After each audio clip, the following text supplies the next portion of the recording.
Innal hamdalillah nahmaduhu wa nasta'inuhu wa nastaghfiruh wa na'udzu billahi min shururi anfusina wa min sayyiati a'malina. May yahdihillahu fala mudhillalah wa may yudhlil fala hadiyalah. Asyhadu an la ilaha illallah wahdahu la syarikalah wa asyhadu anna Muhammadan 'abduhu wa rasuluhu la nabiyya wa la rasula ba'dah. Allahumma fasalli ala sayyidina wa habibina wa syafi'ina wa karimina Muhammad sallallahu alaihi wasallam wa ala alihi wa sahbihi ajma'in. Amma ba'd, fa ya ayyuhal hadirun, usi wa nafsi bi taqwallah faqad fazal muttaqun. Wa qala Allah ta'ala fi kitabihil karim wa huwa asdaqul qailin, a'udzu billahi minasy syaithanir rajim. Bismillahirrahmanirrahim. Ya ayyuhalladzina amanu taqullaha haqqa tuqatih wa la tamutunna illa wa antum muslimun. Wa qala fi hadisin nabi, man salaka tariqan yaltamisu fihi ilman sahalallahu lahu tariqan ilal jannah. Amma ba'd. Ma'asyiral muslimin, jamaah sidang Jumat rahimakumullah. Segala puji bagi Allah Rabb semesta alam yang telah memberikan kepada kita begitu banyak sekali karunia, nikmat dan rahmat hingga pada siang hari ini kita dapat kembali melaksanakan ibadah sholat Jumat. Salawat serta salam tak lupa kita curah limpahkan kepada baginda kita, Nabi besar kita, Nabi Muhammad, yang kelak di yaumil qiyamah kita nantikan syafaat dari beliau.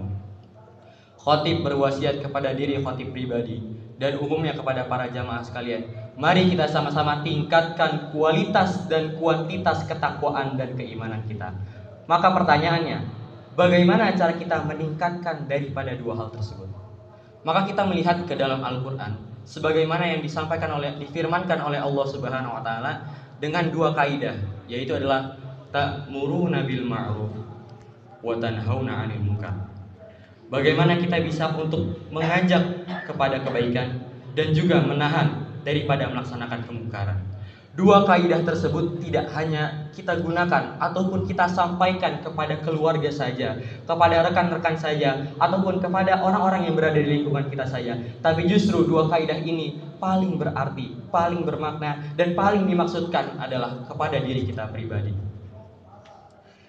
Maka ketika kita sudah mengetahui dua kaidah dasar, bagaimana kita bisa meningkatkan kualitas iman dan ketakwaan kita, perlu kita ketahui bahwa selanjutnya untuk melaksanakan mengajak kepada kebaikan dan menahan diri daripada kemungkaran perlu dibarengi dengan yang disebut sebagai ilmu. Syekh Az-Zarnuji dalam kitabnya Ta'limul Muta'alim menyebutkan bahwa ada dua ilmu yang wajib dipelajari oleh seluruh umat manusia. Yang pertama adalah ilmu syar'i. Bagaimana seseorang mempelajari terhadap ilmu yang dia miliki tentang Islam ataupun agama yang dianutnya. Dan yang kedua adalah ilmu hal. Bagaimana seseorang muslim mampu untuk akhirnya menafkahi daripada dirinya sendiri dan juga kepada keluarganya. Maka ilmu syar'i yang wajib dipelajari oleh setiap muslim itu tidak harus sampai ke tahapan bagaimana pada akhirnya kita bisa menentukan apakah hal ini menjadi halal atau haram. Tidak. Tapi ilmu syar'i yang wajib dipelajari oleh seorang muslim adalah ilmu-ilmu yang berkaitan dengan kehidupannya. Ketika seseorang mempelajari tentang sholat, maka dia wajib mempelajari tentang bagaimana bacaannya, bagaimana rukunnya, bagaimana tata caranya, apa saja kewajibannya, apa saja sunnahnya. Semua hal yang berkaitan dengan sholat itu wajib dipelajari oleh seorang muslim. Tidak hanya kita mengetahui apa itu sholat secara definisi saja, tapi juga kita masuk ke dalam bagian pemaknaan daripada ibadah itu tersendiri. Ma'asyiral muslimin, jamaah sidang Jumat rahimakumullah. Hukum asli dari mempelajari ilmu agama adalah fardhu ain, yang berarti wajib hukumnya bagi setiap individu untuk mempelajari hal tersebut. Kita tidak pernah diminta untuk sampai di tahapan ijtihad, tapi kita cukup mempelajarinya sampai di tahapan kita dapat mengamalkannya di dalam diri kita pribadi. Ketika kita mempelajari ilmu syar'i, tentunya kita memiliki satu landasan utama kepada siapa kita merujuk, kemana kita akhirnya mengambil dalil. Kita alhamdulillah hari ini berada di Indonesia yang kita jumpai banyak sekali kajian-kajian, banyak sekali tulisan-tulisan, banyak sekali kitab-kitab yang dikarang oleh para ulama yang faqih di Indonesia, hingga akhirnya kita bisa mempelajari bagaimana bisa mengamalkan ilmu-ilmu syar'i tersebut di dalam kehidupan kita. Kita mengenal ada tafsir Al-Azhar yang ditulis oleh Buya Hamka. Kemudian kita bisa melihat ada tafsir Al-Misbah yang ditulis oleh Prof. Quraisy Shihab. Dan juga ada kitab Al-Mufassir Syurutuhu wa Adabuhu wa Masadiruhu yang ditulis oleh Dr. Ahmad Qushairi Suhail.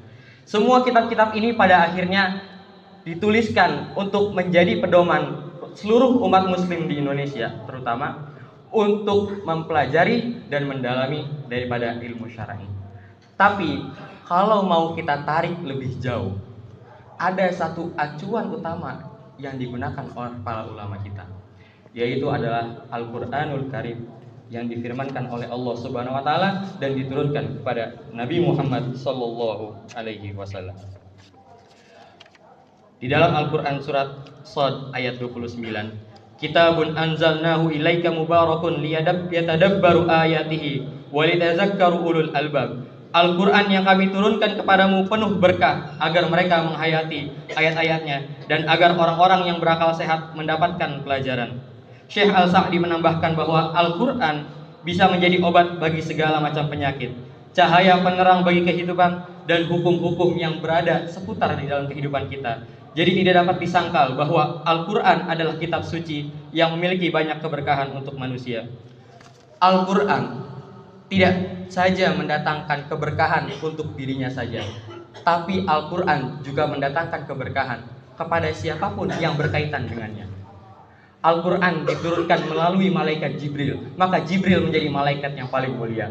Al-Quran diturunkan kepada Nabi Muhammad, maka Nabi Muhammad menjadi nabi yang paling mulia. Al-Quran diturunkan kepada umat akhir zaman, sehingga seseorang yang membaca Al-Quran menjadi sebaik-baiknya umat. Al-Quran diturunkan di bulan Ramadan, yang pada akhirnya bulan Ramadan menjadi bulan yang penuh kemuliaan. Al-Quran diturunkan di suatu malam yang kemudian kita kenal sebagai malam Lailatul Qadar, malam paling mulia menurut agama kita. Ma'asyiral muslimin, jamaah sidang Jumat rahimakumullah. Tentu kita bertanya, kenapa kita menggunakan bahasa Arab dalam tulisan-tulisan Al-Quran? Al-Quran menggunakan bahasa Arab karena bahasa Arab merupakan bahasa yang sangat kaya dan juga penuh akan makna. Kalaulah kita boleh ambil salah satu contoh di dalam Al-Quran, ada satu ayat yang menyebutkan was'alil qaryah. Kalau kita artikan secara langsung, was'alil qaryah adalah tanyakanlah kepada desa tersebut. Maka kalau kita artikan langsung dan pahami langsung daripada artinya, kita tentu tidak bisa mencapai daripada maksud yang di dalam Al-Quran tersebut.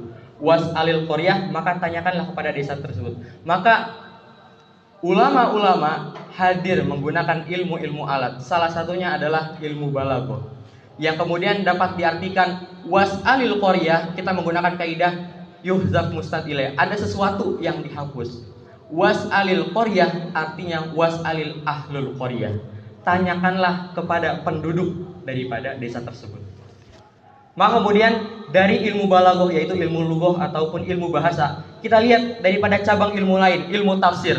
Ulama tafsir menjelaskan bahwa was'alil qaryah, tanyakanlah kepada desa tersebut. Maka maknanya, kalaulah kita tanya kepada bangunan-bangunan di desa tersebut, mereka akan tahu terhadap jawabannya.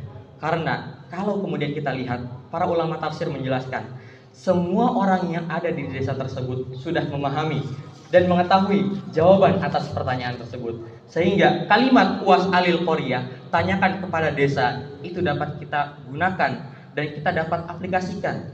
Kita tanya kepada desa tersebut, maka desa tersebut pasti punya jawabannya. Ma'asyiral muslimin, jamaah sidang Jumat rahimakumullah. Seseorang akan mendapatkan keberkahan dari Al-Quran jika membaca dan mentadabburinya. Karena tidak mungkin keberkahan itu datang dengan sikap acuh tak acuh, apalagi sampai tidak menyentuhnya sama sekali. Banyak orang berharap untuk mendapatkan keberkahan Al-Quran itu datang kepadanya, namun dia enggan untuk membaca bahkan satu huruf sekalipun. Jika demikian yang berlaku, maka Al-Quran tidak akan pernah menjadi keberkahan di dalam hidup seseorang. Jikalau keberkahan Al-Quran itu hadir di dalam rumah tangga kita, kehidupan kita, pekerjaan kita, dan lain sebagainya, maka seluruh kalimat-kalimat yang di dalam Al-Quran wajib untuk kita ikuti. Sebagaimana Allah Subhanahu wa taala berfirman, "Wa hadza kitabun anzalnahu mubarakun fattabi'uhu wattaqu la'allakum turhamun." Dan Al-Quran itu adalah kitab yang kami turunkan, yang diberkati, maka ikutilah dia dan bertakwalah agar kamu diberi rahmat. Al-An'am ayat 155. Imam Ibnu Katsir rahimahullah dalam tafsirnya berkata, ayat ini menjabarkan bahwa orang-orang yang mengikuti Al-Quran dan mengamalkannya akan memperoleh keberkahan di dunia dan di akhirat. Penjelasan Imam Ibnu Katsir ini dapat disimpulkan bahwa orang yang mempelajari dan kemudian mentadabburi dan kemudian mengamalkan daripada isi Al-Quran, maka dia akan sukses baik di dunia ataupun di akhirat. Maka ayat tersebut yang sudah dijelaskan oleh Imam Ibnu Katsir diperkuat dengan apa yang diucapkan oleh Imam Hasan Al-Basri.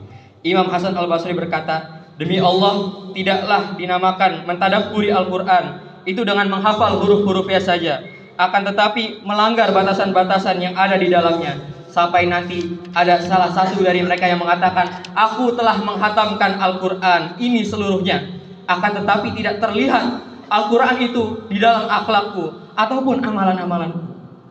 Maka perintah tersebut yang berada di dalam Al-Quran adalah perintah wajib, yang wajib kemudian kita ikuti. Perintah yang sejalan dengan Al-Quran dan bukan sebaliknya. Maka perintah apa yang harus diikuti? Segala macam bentuk perintah yang kemudian kita pahami di dalam Al-Quran itu wajib untuk diikuti, dan semua larangan-larangan yang berada di dalam Al-Quran itu wajib untuk kita hindari. Ma'asyiral muslimin, jamaah sidang Jumat rahimakumullah.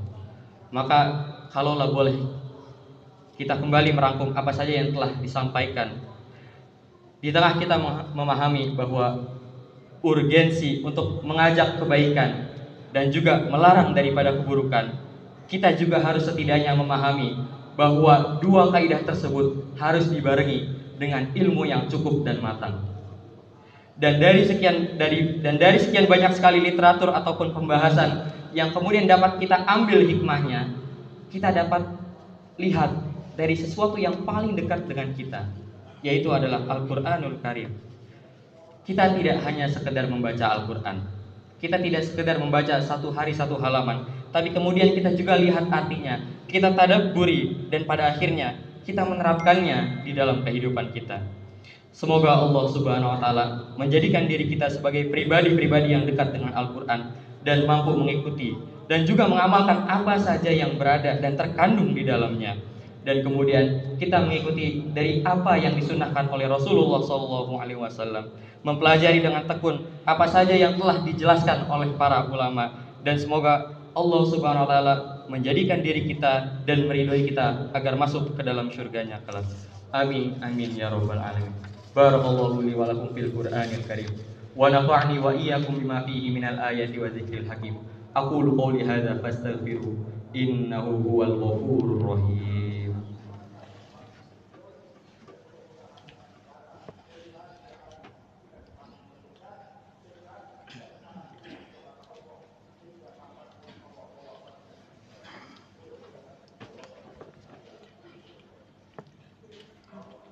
Innal hamdalillah nahmaduhu wa nasta'inuhu wa nastaghfiruh wa na'udzu billahi min shururi anfusina wa min sayyiati a'malina. May yahdihillahu fala mudilla lahu wa may yudlilhu fala hadiya lahu.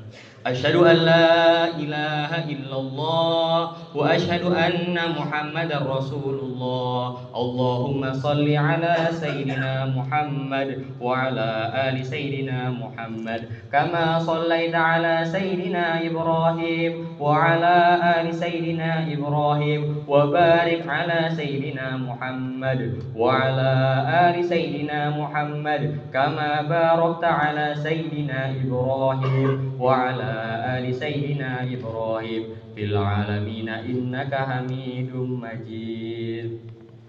Amma ba'd, فيا أيها الحاضرون أوصي ونفسي بتقوى الله فقد فاز المتقون. وقال الله تعالى إن الله وملائكته يصلون على النبي يا أيها الذين آمنوا صلوا عليه وسلموا تسليما. اللهم صل على سيدنا محمد وعلى آل سيدنا محمد. اللهم اغفر للمسلمين والمسلمات والمؤمنين والمؤمنات الأحياء منهم والأموات إنك سميع قريب مجيب دعوات. ربنا لا تؤاخذنا إن نسينا أو أخطأنا ربنا ولا تحمل علينا إصرا كما حملته على الذين من قبلنا ربنا ولا تحملنا ما لا طاقة لنا به واعف عنا واغفر لنا وارحمنا أنت مولانا فانصرنا على القوم الكافرين. اللهم انصر إخواننا المسلمين المجاهدين في فلسطين وفي كل مكان وفي كل زمان. ربنا آتنا في الدنيا حسنة وفي الآخرة حسنة وقنا عذاب النار والحمد لله رب العالمين. عباد الله إن الله يأمر بالعدل والإحسان وإيتاء ذي القربى وينهى عن الفحشاء والمنكر والبغي يعظكم لعلكم تذكرون. أقيموا الصلاة.